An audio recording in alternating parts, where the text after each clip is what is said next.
प्रेम से बोलिए सदगुरु साहिब जी की जय हो। सतनाम साहिब। हे साहिब, आपका अनंत अनंत शुक्रिया, अनंत अनंत आभार। साहिब जी, आपकी सर्वदा ही जय जयकार। आदरणीय सर्व संतों की जय हो। उपस्थित आदर के योग्य सभी जीवात्माओं को मेरा नमन। सतनाम साहिब।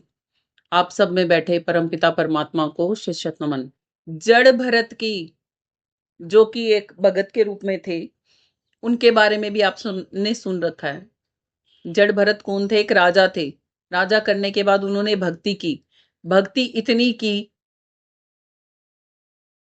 कि उनकी भक्ति का भी बहुत प्रताप था। मगर एक हिरण के बच्चे को पालते पालते अंत समय में ये सोच बैठे कि मेरे जाने के बाद इस हिरण का क्या होगा। तो जड़ भरत जैसे ऋषि को भी देही धारण करनी पड़ गई थी एक हिरण की। तो अब सोच लो, जब साहिब ने खुद बताया है कि एक हिरण के कारण जड़ भरत धारी दे, कहें कबीर उनकी कौन गति, जिनके लाख स्नेह। हमारे तो स्नेह ही नहीं पता। हमें तो अपना अगर हम देखने जाए ना, उन्हें तो ये तो पता था कि किसी एक से उन्हें इतना प्रेम है। हमारे तो प्रेम ही इतने सारे हैं कि हमें तो यही नहीं पता कि हमारी गतिमति होनी क्या चाहिए। हमें तो घर से भी प्रेम है, हमें तो बच्चों से भी प्रेम है, हमें तो पति से भी प्रेम है, हमें तो परिवार से भी प्रेम है, हमें तो दुनिया से भी प्रेम है, हमें तो अड़ोसी पड़ोसियों से भी प्रेम है, हमें तो पता नहीं किस किस से प्रेम है। और आजकल तो सोशल मीडिया ऐसा चल पड़ा कि हमें तो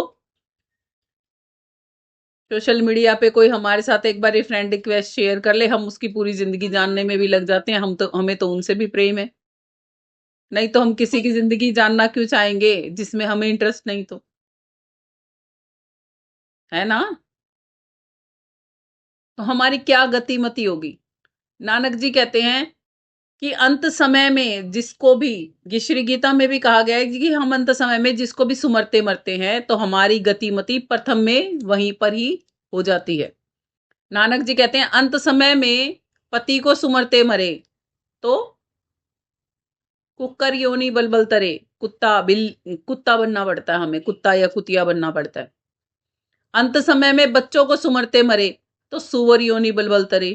अंत समय में मकान, जो हम ये घर बनाते ना, कोठी बंगले, इनको सुमरते मरे तो घूस योनि बलबल तरे। अंत समय में अपनी धन संपदा को सुमरते मरे तो सर्प योनि बलबल तरे। क्या क्या बनना चाहते हैं हम। और आपको यदि तुलसी साहिब जी की घट रामायण के बारे में मैं आपको थोड़ा विवरण करके बताऊं ना, तो आप और भी हैरान हो जाओगे कि जो ये हम व्रत रखते हैं ना एकादशी के,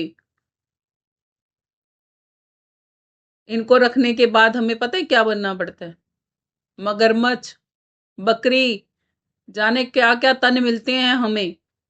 ऋषि मुनियों ने अपने ही पिताओं से पूछा है कि मैंने इतने इतने जन्म ये किया। हमें तो अगले पिछले जन्म भी याद नहीं अपने कि हमने क्या क्या किया है। कि अब मुझे ऐसा बताओ मुक्ति का मार्ग, अब मुझे ऐसा बताओ मुक्ति का मार्ग। और साहिब ने सीधी बात कही है कि कलयुग केवल नाम आधारा, सुमर सुमर नर उतर ही पारा। हम वो नाम भी जान नहीं पा रहे कि जिसको केवल मात्र याद रखने से ही हमारे सर्व कर्म नष्ट हो सकते हैं। अपने ही वजूद को हम याद नहीं रख पा रहे। हमारा वजूद ही हमारा नाम है। स्वयं को याद रखने के लिए हम ये भूल जाते हैं कि हम चेतना हैं। अपनी चेतन शक्ति को ही याद रखना ही नाम धारण करना होता है। हम अपनी चेतना से भी अनभिग घूम रहे हैं। इसीलिए साहिब कहते हैं, बाहर क्यों भटके भाई, तेरे घट के अंदर नूर। अब बताते हैं कि अंदर नूर जो है उससे मिलने के लिए क्या करना है। कहते हैं, पांचों ऊपर बंद लगा ले और 2500 मोड़। पांच क्या है, पहले ये पांच जानते हैं। पांच तत्व हैं, इनकी 25 प्रकृतियां हैं। 5 तत्व कौन कौन से हैं? 5 तत्व हैं भूमि, गगन, वायु, अग्नि और नीर। यानी कि पृथ्वी, आकाश, जल, वायु और अग्नि। इन पांचों की 25 प्रकृतियां हैं। अब हम पहले इनको इंद्रियों के रूप में समझते हैं। 5 जो ये तत्व हैं, ये हमारी पंच इंद्रियों में कार्य कैसे करते हैं। आकाश तत्व जो है वो हमारे कानों में पाया जाता है। आकाश तत्व से ही हमारे कान है। आकाश तत्व का काम क्या है? सुनना और सुनाना। जो हम बोलेंगे वो कोई सुन पाएगा, तो ये आकाश तत्व का कार्य है, जिसको कहा जाता है शब्द। शब्द ही सुनते हैं ना हम कान से। ये सूक्ष्म में इंद्री का कार्य क्या है? शब्द। सूक्ष्म में भी पंच इंद्रियां हैं हमारे। अंतःकरण में जो पंच इंद्रियां हैं उनका भी विवरण आ रहा है यहाँ पर। और जो स्थूल शरीर में पंच इंद्रियां हैं जो कि पंच तत्वों से जुड़ी हुई हैं, ये उन सब का विवरण आपको बताया जा रहा है। उसके बाद आता है वायु। वायु जो है वो हमारा स्पर्श। वायु को हम क्या करते हैं? स्पर्श कर सकते हैं ना। वायु को केवल हम महसूस कर सकते हैं, स्पर्श होती है वो हमारी बॉडी के। तो वो त्वचा से रिलेटेड होती है। ठीक है। उसके बाद आती है अग्नि। अग्नि तत्व रूप। रूप प्रेक्षित करती है। आग में एक प्रकाश होता है ना, तो वो रूप है। रूप कहाँ से हम देखते हैं? आंखों से। तो ये तत्व हमारी आंखों में है। उसके बाद आता है जल तत्व। जल तत्व क्या है? रसना है, रस है। वो हम कहाँ से? रसना हमारी कहाँ पर होती है? जीभा में। तो जल तत्व जीवा में है। और उसके बाद पृथ्वी तत्व। पृथ्वी तत्व कहाँ पर है? पृथ्वी तत्व गंध से रिलेटेड है। गंध हमें कहाँ से महसूस होती है? नासिका से। ये आपको 5 तत्व और 5 ही इंद्रियां जो हमारी ज्ञान इंद्रियां है ना, ये पंच हमारी ज्ञान इंद्रियां भी हैं। और अंतःकरण में जो हमारी ये 5 इंद्रियां हैं, इनके बारे में बताया गया है। आप जानते भी हो कि कान, त्वचा, नेत्र, जीभा और नासिका, ये 5 हमारी ज्ञान इंद्रियां भी हैं। ज्ञान इंद्रिया है ना ये। और शब्द, स्पर्श, रूप, रस, गंध, ये हमारी सूक्ष्म में भी ज्ञान इंद्रियां हैं। जब हमारे पास ये स्थूल शरीर छूट जाता है तो आत्मा को सूक्ष्म शरीर मिलता है। सूक्ष्म शरीर में भी आत्मा गमन करती है। वही सूक्ष्म शरीर जिसमें हम रहकर अपनी आगे की यात्रा तय करते हैं। इसीलिए आपको इतना डीपली बताया जा रहा है इसको। कहते हैं ये 5 तत्वों की 25 प्रकृतियां हैं। शब्द, स्पर्श, रूप, रस, गंध, ये जब आप सूक्ष्म शरीर में जाओगे तब भी मिलेंगे। और तब भी आपके अंदर 5 तत्वों की 25 प्रकृतियां कार्य करेंगी। ठीक है ना। तो जो 5 तत्व हैं, सबसे पहले लेते हैं हम पृथ्वी तत्व का। पृथ्वी तत्व हमारे पूरे शरीर में बाहरी तौर पे समझो क्या क्या है।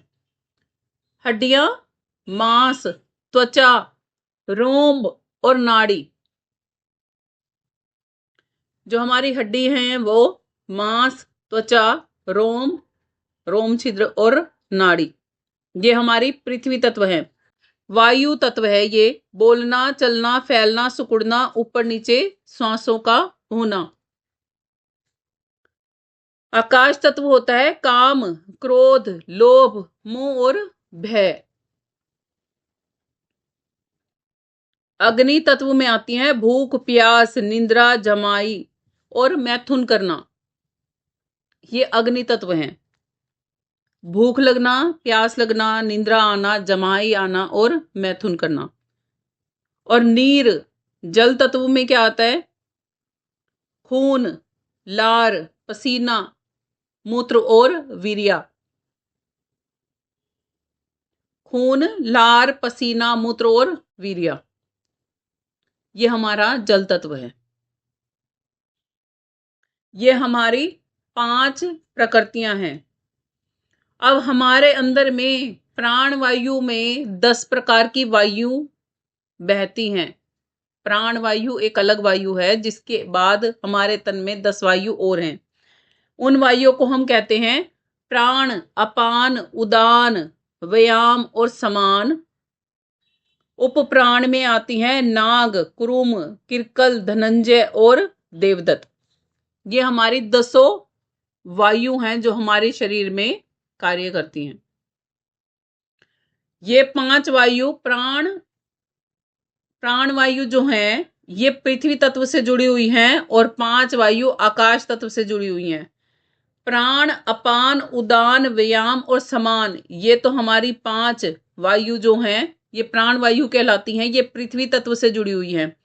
और जो ये उपप्राण वायु हैं ये हमारी आकाश तत्व से जुड़ी होती हैं। नाग, कुरकुरुम, करकल, धनंजय और देवदत्त।